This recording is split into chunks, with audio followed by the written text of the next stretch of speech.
Mga karos, good morning po. Yan, good morning. Bali ngayon nga po pala ay araw po ng Biyernes. Yan, June 6. Ngayon ko lang po nalaman na holiday ngayon. Bali kahapon wala nakapagsabi sa sobrang busy. Alam niyo naman yung kagaya natin, hindi na masyadong tinitingnan yung holiday. Ang importante sa atin ay magtrabaho na lang na magtrabaho. Yan, nakalimutan natin na holiday ngayon. Siya nga pala, wala po tayong pasok sa Anya na project ngayon. Kahit yung mga guard po ay ilang beses po tayo pumunta ron, hindi man lang nasabi na holiday. So sa Anya na project kasi, kapag ka holiday, kailangan kumukuha ng working permit. Kailangan kumukuha ng working permit para sa holiday. So ang tawag po nila doon is overtime permit. Kung magtatrabaho rin po ng linggo, yan, kailangan din po kumuha ng overtime permit. Pero pagka nagtrabaho ka ng linggo doon, dapat yung trabahong hindi maingay. Example, kagaya ng pagpipintura, pero yung magkukumpuni ka, nagagamit ka ng barena at grinder, ay hindi ka po nila papayagan na magtrabaho. Okay, bali mga karoos, ang project update natin ngayon isa dito sa Riego de Dios, sa project natin sa Phase 6. Yan. Bali ngayon nga po pala, i-share ko sa inyo ang step by step sa pagbuo po ng bahay. Kung ano yung mga schedule pagka magpapagawa ka po ng bahay. Ang example ko po na ipapakita sa inyo yun dito sa Riego de Dios. Yan po yung content natin ngayong araw. Okay, papunta po muna tayo sa Riego de Dios project para makapagbigay ng update. Bali sa umagang schedule ko po iikot ako sa buong unit na ginagawa natin. So kung hindi man ako makapagbigay ng vlog sa umaga, meron kaming ginagawang routine na iikot muna tayo. Kung hindi man ako makaikot doon sa ibang site, meron naman kaming tinatanungan ng schedule. Kasi ang importante sa atin sa umaga is yung schedule at saka yung assignment. Kasi gumagawa tayo ng payroll, doon natin nalalaman kung may nalilate ba, may absent, may nakakompleto ba ng araw, meron bang hindi pumapasok sa umaga. Ayun yung mga ginagawa natin. So ngayon, update muna tayo sa assignment and manpower schedule. Ayun. So let's go mga karaw. Samahan niyo po muli kami ngayong araw ng Biyernes. Enjoy watching po. Let's go. Tara. Dito na tayo sa Riego de Dios project. Yan. Okay, start na tayo. So nandito tayo sa Riego de Dios project muna. Tapos mamayang hapon, i-share ko sa inyo yung step by step or pagkakasunod-sunod ng transition hanggang sa mabuild natin yung bahay na to, simula sa ground area hanggang sa may angat natin, tsaka kung ano-ano yung mga pagkakasunod na dapat gawin. So mag-sample na lang tayo dito sa Riego de Dios project kasi yung kasi yung bahay dun sa Lumina parang improve na kasi masyado siya eh. Kumbaga dito mas marami tayong matututunan dito. So bago yun, babatiin ko muna yung mga kasama ko. Then magpapaliwanag tayo ng konti tungkol po dun sa uploading natin.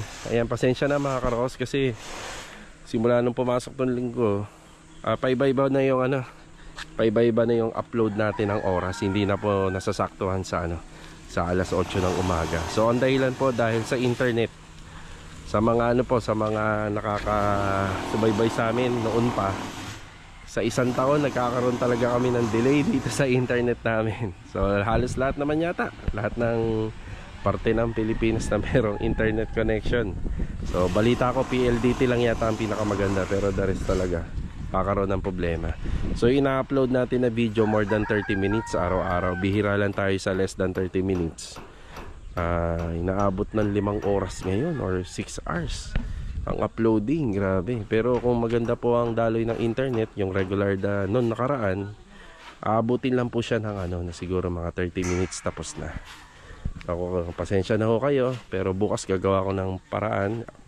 Upload na kagad po natin mamayang mamayang hapon. Inumpisa na natin uploading para bukas konting edit na lang, tapos isang click na lang, mapapanood nyo na ng mas maaga pa sa alas 8.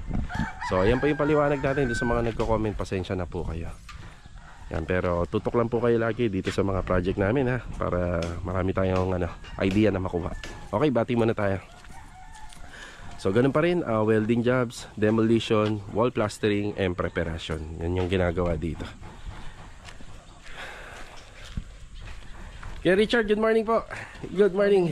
Ayun o, palitada ni Kuya Richard. So ito nga po pala, kurbada. Bali, ang mangyayari po rito, yung tubular framing natin para sa fence grills, naka-curve din. Pero pag ganun na po ang diskarte po dyan, isa, dapat naka-vertical po yung mga tubulars natin, yung bracing niya. Yan, buhangin. So marami pa. So ano na lang po kami dito, siguro tansya-tansya na lang muna kasi para mapaluwag natin yung area. Noong nakaraan kasi nag full blast tayo kaya medyo masikip. Arby, good morning. Good morning. Si Master Jojo, good morning. Good morning. Good morning. Morning. May ano yan tayo dyan ha, asintada ba yan? Asintada, asintadahan. Oo. Tapos si Epoy, good morning. Good morning. Yan na. Dami na kagad. Si Epoy lang po mag-isa gumagawa nito. Akot. Okay, minsan tinutulungan siya ni Marvin. Kaya Sandy, good morning. Good morning. Kaya Sandy dito. Bali, demolition. So, sabihin ko na kung bakit na natin pinapa-demolish. Kasi ito na yung mga kasunod na lalagyan ng plastering para yung vibration maiwasan. Pagka na-demolish na po natin to, dire-diretso na yung plastering. So hanggat hindi natatapos yung mga demolition natin dito, hindi mo na natin papatuloy yung mga plastering dito sa loob. Ang gawa na magkakaroon po kasi ng vibration. So ito na lang naman po, yung mga titubagin natin, tapos konting linis. Yan. Tapos ito, schedule na rin po for CHB laying. Kuya Aldin, good morning po. Good morning, boss. Yan, good morning. Yan. So ito tayo, bali may allowance tayo rito sa poste. So para hindi po masyado nakadikit yung ating fence grills, nasa 5 cm po yan. Rusty, good morning. Good morning. Yan ang ginawa ni Rusty kaninang umaga. Nag-apply po siya rito ng Elastoseal. Yan o, Elastoseal sealant. So hindi ko na napakita yung pag-deliver nito, gawa ng medyo busy tayo. Pero isi-share naman po natin dito sa vlog yung mga binibili natin dito lahat. So sa vlog po, nabanggit dun sa taas na yung ibang part kulang pa sa sealant. So lalagyan po natin ng sealant. Kanina naakyat na po ni Rusty. Tapos ito may pahabol tayo na blind rivet dito. Dumating din to kahapon kasabay ng mga metal paring. So may mga metal paring na tayo rito. Pwede na po natin lagyan ng metal framing po yan. So dito si client nagpapalagay lang po siya ng isang ilaw kada area. Yan, isa dyan, isa doon, 4. Maganda rin sana kung 2 para maporma. Pero tingnan natin kung makonvince natin siya na gawing 2. Pero sabi niya kung ano lang po daw yung yung konti sa maintenance, hindi masyadong maintenance. So yung mga tubulars natin kahapon, binanggit ko meron tayong 10 paparating, pero hindi po dumating kahapon, bali dumating ngayong umaga. Yan, kasabay ng Elastoseal sealant para doon. So kahapon tapos na po yung roofing trusses natin dyan. Tapos na po yung roofing installation dyan, yung gutter at saka yung flashing. Yan, bali kung makikita nyo doon sa kabilang side, colored roofing, colored flashing materials na lang yung ginamit namin. Tapos pagdating dito, yan, ano po yan, stainless gutter. Kasi sa lagi po siyang nabababaran ng tubig sa tuwing umuulan. Kaya kailangan stainless para matibay na. Tapos yung mga stocks natin na materials dito, yan yung long span na gagamitin po dyan. So sa ngayon tatapusin po muna natin yan. So may konting delay muna tayo dito sa exterior wall. More on plastering lang po tayo. Tapos sa demolition. Tapos pag natapos na yun sa taas, puro plastering lang. So mga ilang linggong plastering din po yan. Tapos kasabay niyan, ginagawa na yung bakod dito. Yan, paikot. Kasi itong araw na to, mukhang matatapos na ni Kuya Richard to. Ayan, yun, napaganda na po lahat ni Kuya Richard. Lahat ng poste. Tapos tanungin nga natin si Kuya Richard. Kuya Richard, kasi nakikita ko yung poste mo. Sadya mo ba talagang medyo patabingi yan sa unahan? No? Sadya. Ayun, tingnan mo. Parang pasloop siya papunta rito. Ang dahilan natin dyan para hindi maipunan ng tubig, no? Ayun, para hindi maipunan ng tubig. So ibig sabihin mga karos, itong ibabaw ng poste ni Kuya Richard, hindi po siya totally flat o level. Kasi pag umuulan, may ipunan ng tubig yan. Medyo naka-ano po yan, naka-slope ng konti. Tapos yung ginagawa naman ni Kuya Doming. Kuya Doming, anong ginagawa mo dyan, Kuya Doming? Moldura. Ay, moldura. Para saan po ba yan? Anong ambag sa bahay niyan?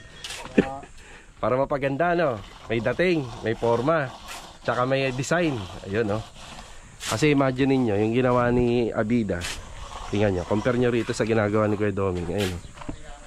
Parang walang kadating-dating, 'di ba? Flat lang siya. So para magkaroon siya ng design, ito pinalalagyan natin ng moldura gamit yung palitada. Pero kuya, paano mo ginawa 'yan? Nilagyan mo ng mga Tantilang. hindi, ano bago mo nalitadaan yan? Ano meron dyan sa loob? Loob. May pako, may alambre. Maraming pako, maraming alambre. Para, kumbaga, dun sa haligi ng poste, may mga bakal siya, may rebar. So, ganun din po dyan. Yung alambre, syempre, para matindi yung kapit niya. Maganda po yan pag natapos, lalo na pag napintarahan. Yan, ganda po yan. Si Epoy. Magdagdag na ba tayo ng buhangin, Poy? Hindi, wag muna. Kahit hanggang maghapon, hindi niya maubos yan. Tapos dito, sa framing, ang ginagamit namin dito nila Kuya Alden is sa 2x2. Tapos ang magiging disenyo niya is 2x2 and 1x1. Puro vertical. Yan yung frame. Yun, oh. Paano ba ang diskarte mo dyan? Ilan ang allowance sa baba? 5 cm. Yan, 5 cm pati dito. Para maganda siya tingnan. So sa ibabaw, kadalasan, pinapantay na lang sa poste. Ayan, napantay po siya. Yan, hanggang doon na po yan. Paikot. Kasi Kuya Sandy naman, dito, yung demolition. Yung demolition. So, ang diskarte naman dito, ang chipping gun, gawa pa rin po sa ano yan. Sa di makina, di kuryenteng materyales. Kumbaga kuya, ano lang, wag lang aabusuhin ang paggamit, no? Kaya meron naman kaming grasa lagi dyan. Ito yung grasa namin. So lit yung grease. Bali ano po siya, para sa mga umiinit na bagay. Multi-purpose lithium grease. Yan ang ginagamit namin. So kapag nasobra na tayo sa paggamit, uminit na, ano lang po muna, cool down lang natin. Tapos titingnan natin kung nagbabawas na po siya ng grasa. So dadagdag lang tayo. Bawal sobra, bawal din ang kulang. Kailangan sakto lang. Yeah, start na tayo. Okay, dito muna tayo sa hardware. Yan, may bibili na akong konting materialis dito para sa Riego de Dios. Ayan, okay na. Bali, another box ng welding rod. Tapos cutting disc at saka yung grinding disc, yung panghasa. Ito yan, yung panghasa. Hasa ng bakal. So, alalay lang tayo sa materialis. Bali, 1,310. Tara. Kaya gamit. Yeah.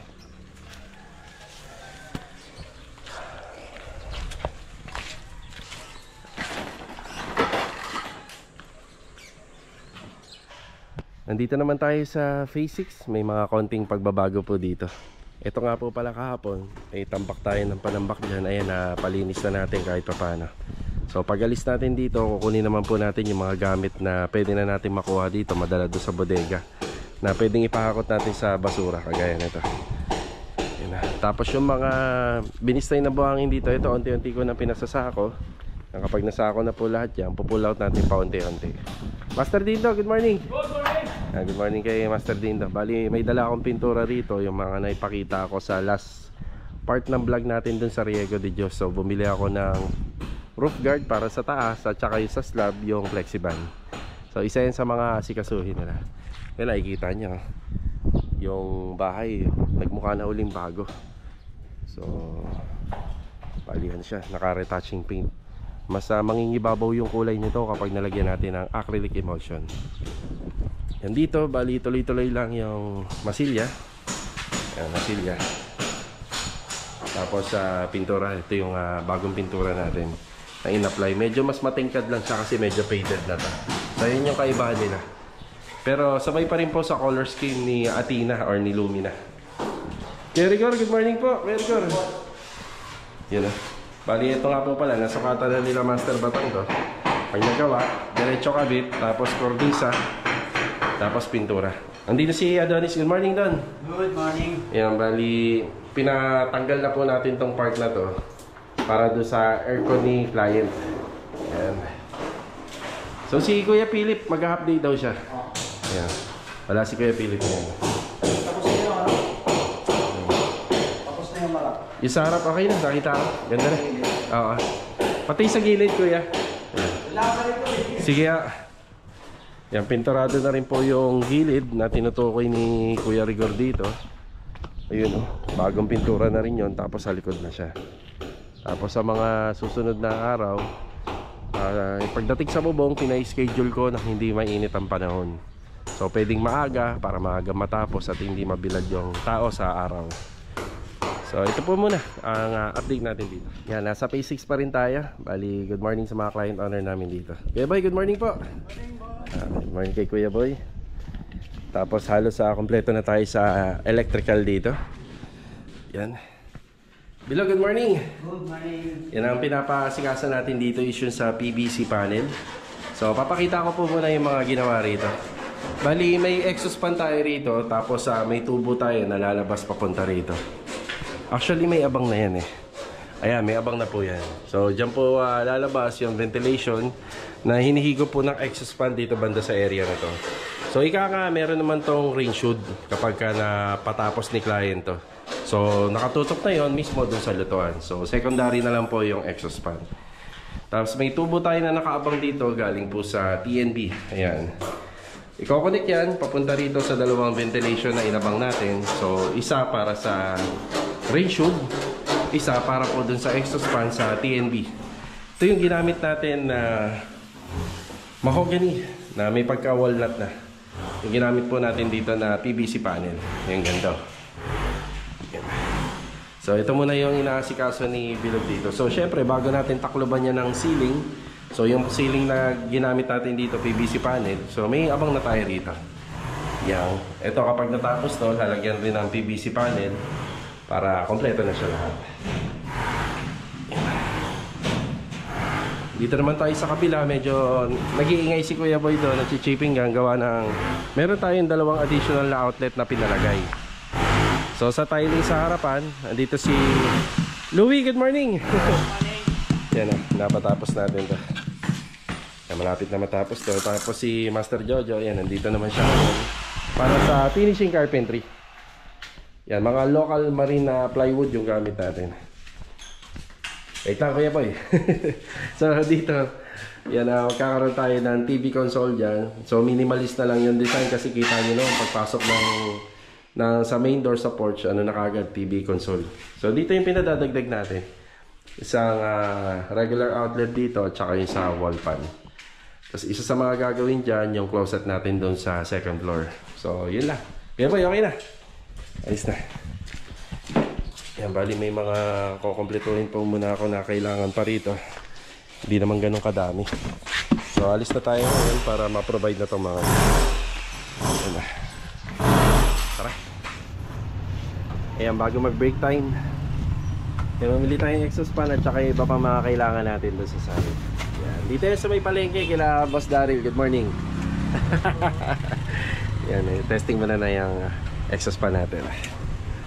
Yan, ito lagi yung ginagamit natin. Ang ano nito, ang itinatagal nito nasa 10 years mahigit. Kami nga 10 taon na sa bahay. Nandito pa rin yan sa bahay namin. So Omni 12 inches sa ceiling exhaust fan. So depende naman sa paggamit no, pre na. Okay. Yun din naman yung sikreto. Ito mga karos, after break time, ito yung lagay ng panahon natin. So magkukulong-kulong tayo papunta ng Riego de Dios project para magbigay ng update doon. At ibahagi sa inyo yung step by step na procedure sa paggawa po ng bahay. So yun nga lang, sana hindi naman po muna umulan. Di bali, alas 3 pasado na, marami na rin naman po nagawa. Sila naman kalaban natin. Ayan. Tara.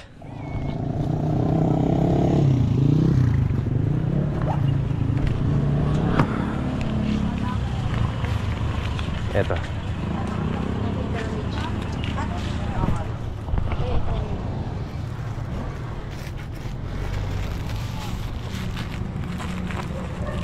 Ayos to, ma'am.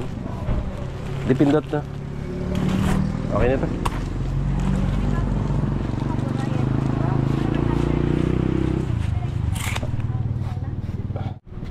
Salamat po. May full kasi kayo. Ito, bumili tayo ng payong kasi yung lagay ng weather natin, para pagpunta natin ng Riego de Dios, hindi tayo mababasa or hindi mababasa yung camera pagka nag-vlog tayo. Tara. Ayan mga karaos, nandito na tayo sa Riego de Dios project. Yung umaambon pa rin dito, pero hindi kasing lakas ng ambon dun sa may Bagtas area sa location natin. So bumili na tayo ng payong para pag mag-vlog tayo ngayon hindi mabasa yung lens ng camera na ginagamit natin. Kasi pag nabasa yan, medyo malabo. Tara, update tayo. Ayan mga karaos, so magbibigay tayo ng step by step procedure na ginawa po natin dito sa project natin sa Riego de Dios. So disclaimer lang, ito po yung mga experience namin dito, tsaka kung ano-ano yung step by step na sinimulan natin. Pero according sa standards, napakaraming procedure ang dapat mong gawin bago ka bumuo ng bahay. So habang nabubuo yan, may mga planong sinusundan. So dito mga karos, bago po tayo magpa-renovate or si client magpa-renovate, syempre kumuha muna siya ng permit. Permit po dito sa Riego de Dios, bali under ABIDA po to, then permit sa munisipyo. Kailangan yung ilalabas na permit ni client regarding do sa pinagagawa niyang bahay ay may sign and seal ng architect and engineer. Syempre, complete set ng ano na po yun, ng mga sanitary. So, fire, safety. Tapos syempre, may tinatawag tayo na soil test. Ayan. So, may soil test, may survey. Yan po yung mga isa sa mga kailangan po kapag magpapagawa po ng bahay. Tapos syempre, kailangan may tubig at kuryente. So, dito na po tayo papasok. So, kumuha si client ng contractor na kagaya po natin, nabubuo po ng kanilang bahay.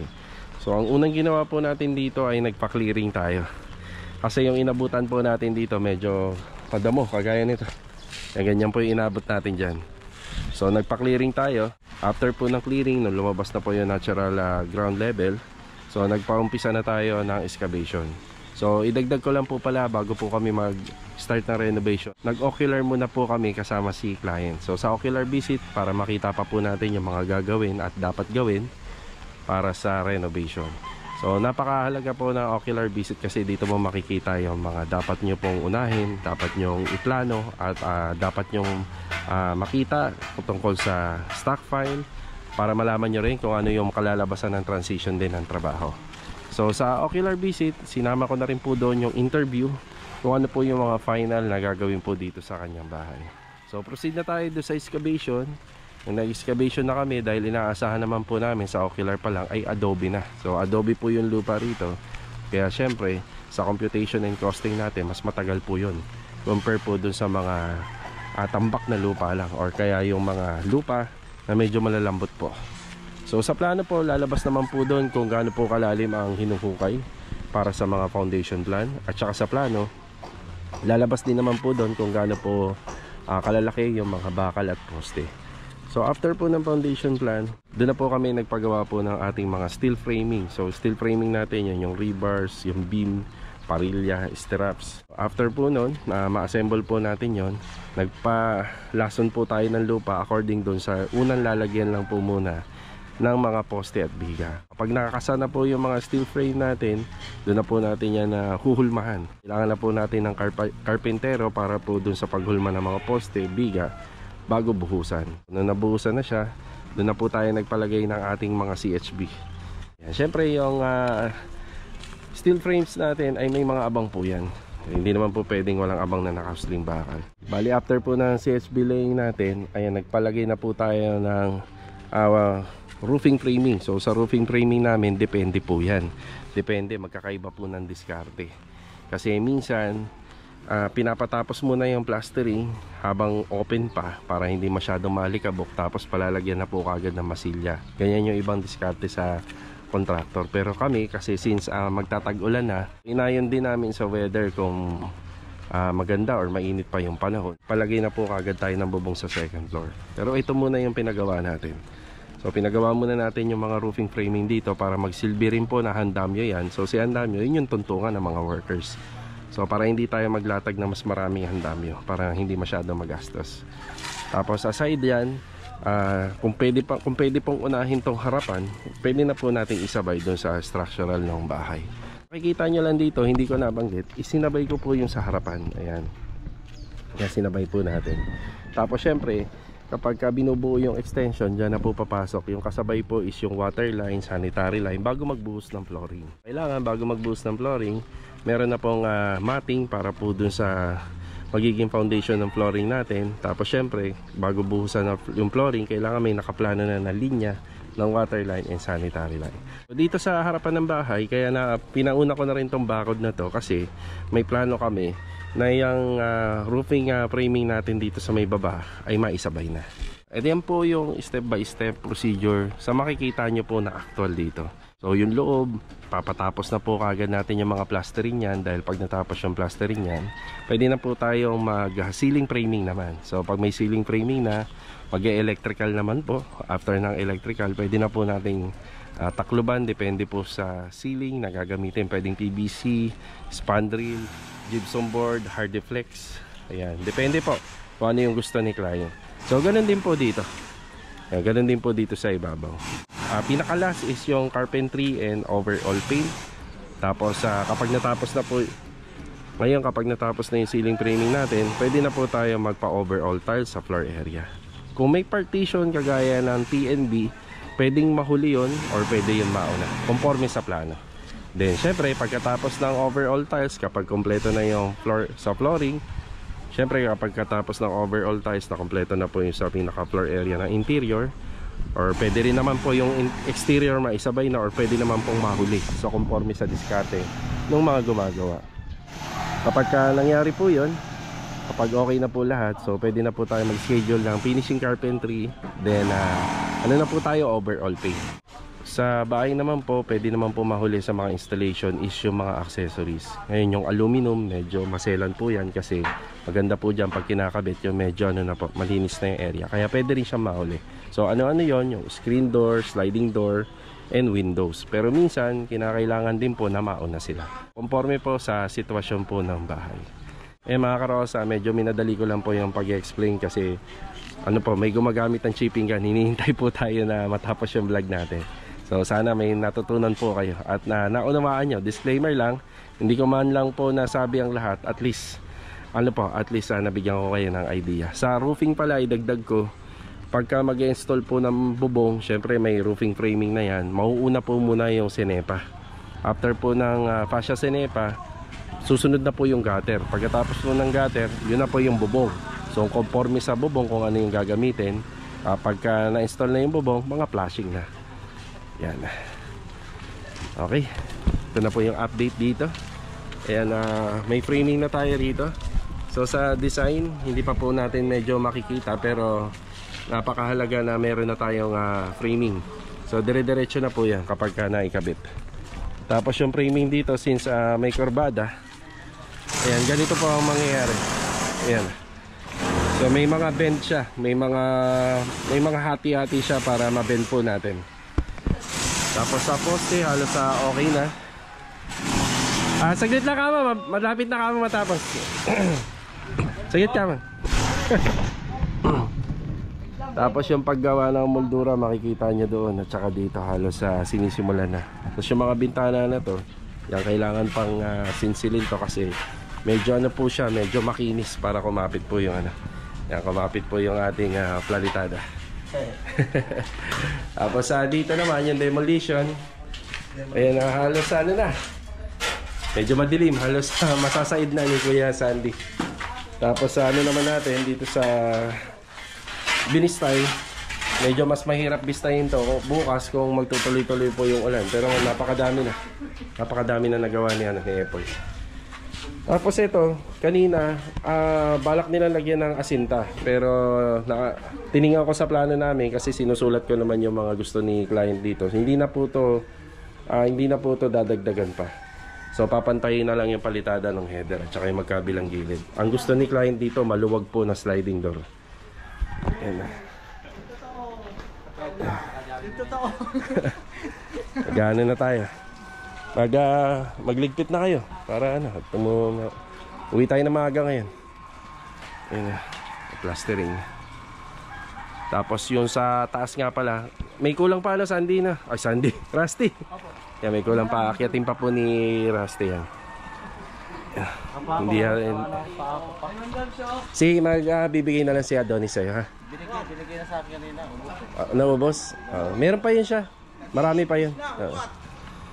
Yan, para doon sa moldura. Kailangan natin yung pakong nakuha natin na previous doon galing sa CMT Metal Roofing. Sige na, para bawi tayo bukas. Para makauwi rin kayo ng maayos. Yung ayaw ang gamit. Paki-double check. Yan. Sarado alas 4 naman na po, kaya pinauwi ko na po sila. Tapos yung tungkol po dito sa mga kalakal yan, wala namang gagalaw niyan dito. Yan mga karos, kape po tayo. Yan, nandito na tayo sa bahay. So ayun lang po muna yung vlog po natin ngayong araw po ng Biyernes. Ayan, maraming salamat po muli sa walang sawa niyo po suporta at pagbisita dito po sa aming channel. Mga karos, binabati ko nga po pala ng advance happy wedding anniversary sa Ma'am Jane Domingo at saka yung husband niya. Regular viewers po sila dito sa ating channel. So kita-kita na lang po ulit for the next video mga karos. So God bless po sa ating lahat. Ito, paalam po muna. Ito na, umpisa na yung ganitong panahon. Yan na. Part talaga yan ng renovation. Kasama yan sa trabaho. Ingat po tayo lahat. Tara. Okay, may pahabol tayo na shoutout mga karos kay Sir Faith Silver Ann from Davao. Yan, shoutout po sa inyo. Tsaka kay Sir Patrick and Annie Aurelio from Abu Dhabi. At tsaka kay Chopper Kulit. Yan, maraming salamat po sa pabate. Yan, God bless.